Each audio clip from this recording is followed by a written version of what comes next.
Bonjour, nous sommes le dimanche 23 août 2015, vous êtes sur Pal Radio Galax, les titres qui font l'actualité.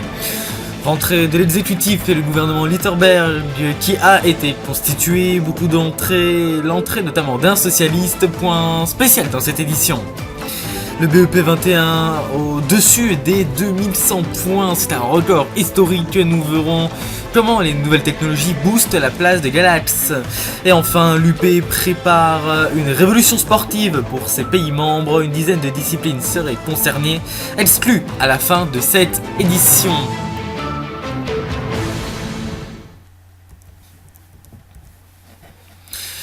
Après avoir passé 10 jours, son gouvernement, Aurélien Cassel et Gaël Litterberg, ont profité de la rentrée gouvernementale pour publier ce matin la liste du nouveau gouvernement. Une partie du gouvernement Nicolas II partait dans des instances de l'UP, ce remaniement était donc à l'origine purement et simplement technique, même si la mise à la porte de l'ancien Premier ministre lui a ajouté une valeur politique. Parmi les entrants, David Corentin pour le ministère des Sports, Morgane Ferram pour la Santé et Frédérica Nacio qui devient, elle, la nouvelle ministre de la Justice. Anthony Calavet remporte, lui, un ministère de l'Aménagement du Territoire élargi puisqu'il retrouve les transports qui étaient avant au ministère de l'Écologie. Justement, le ministère du Développement durable et de l'Environnement qui aura à sa tête Adélis Miveau, un député socialiste de l'Amro élu en juillet dernier. C'est la première fois sous la présidence Cassel que le gouvernement n'est pas 100% PSD, signe peut-être destiné à la gauche du PSD qui avait avant le Premier ministre dans leur camp. Cette fois, ils devront se suffire du ministre du Développement durable. Jessica Derfoin passe du commerce extérieur à l'éducation, une belle promotion pour une des révélations du gouvernement Nicolas II. Les ministères de l'emploi et du commerce extérieur sont également supprimés, le premier est récupéré par le ministère de l'économie, le second par celui des affaires étrangères. Enfin, celui qui succédera à Gaël Litterberg en tant que ministre de l'Intérieur s'appelle Olivier Bamanche, le maire non pas de Galax comme son prédécesseur mais de Nater, le président qui aime donc beaucoup avoir comme ministre de l'Intérieur un ancien maire d'une grande ville du Polaro. On aurait cru à un moment qu'un Barrichelage, maire de Verbania, aurait pu être nommé, mais d'après nos informations, celui-ci aurait refusé. Le gouvernement commencera le travail dès demain avec un conseil des ministres exceptionnel et Jennifer Larac, reconduite à l'économie, a annoncé une réunion avec Elisa Villottet, Gaël Litterberg, Aurélien Cassel et le commissaire félicien aux affaires économiques, le brocélian Richard Lefebvre. «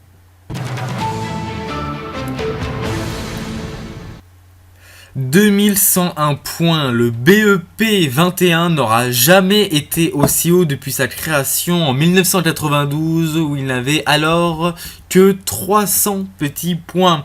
La semaine dernière, c'est le record historique de 1995 qui a été battu alors qu'il avait pourtant 2097 points, avec une fermeture à la hausse de plus de 1,3%.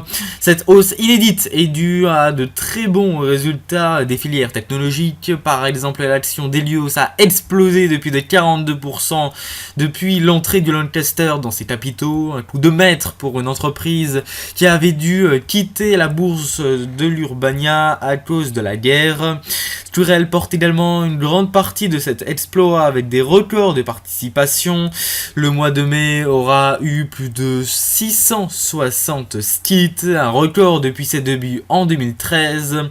En tout, les valeurs technologiques et innovantes supportent à elles seules près de la moitié de la bourse et cette situation ne va que s'amplifier dans les prochaines années. Les technologies sont donc, même du point de vue boursier, un pilier de l'économie polarienne.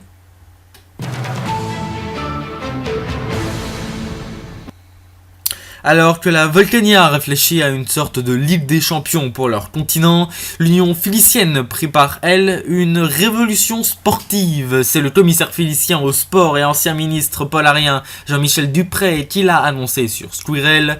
La commission au sport travaille d'arrache-pied, a-t-il annoncé. D'après nos informations exclusives, une dizaine de disciplines seraient concernées, dont le football, le cyclisme ou encore le tennis. On sait par exemple que l'Union Filicienne va créer un certain nombre de fédérations filiciennes rassemblant les équivalents nationaux dans les différents sports. On parle notamment d'une création d'une Super League filicienne en football ou encore d'une Coupe filicienne de tennis rassemblant les différents tournois existants déjà dans les différents pays. Ces mesures et ces nouvelles compétitions ne concerneraient donc que les pays membres de l'Union Filicienne, qui sont donc à l'heure actuelle le Brosselia, le Polaro, le Sunrise et la Trimésie. La commission de sport devrait dévoiler son plan dans les prochains jours. C'est la fin de notre édition, merci de nous avoir suivis. Vous aurez certainement remarqué qu'il n'y a pas beaucoup d'éditions en ce moment, mais c'est juste parce que j'ai un problème avec mon PC. Une petite édition un peu plus courte que les autres, mais je vous remercie quand même d'avoir suivi en plein. À bientôt.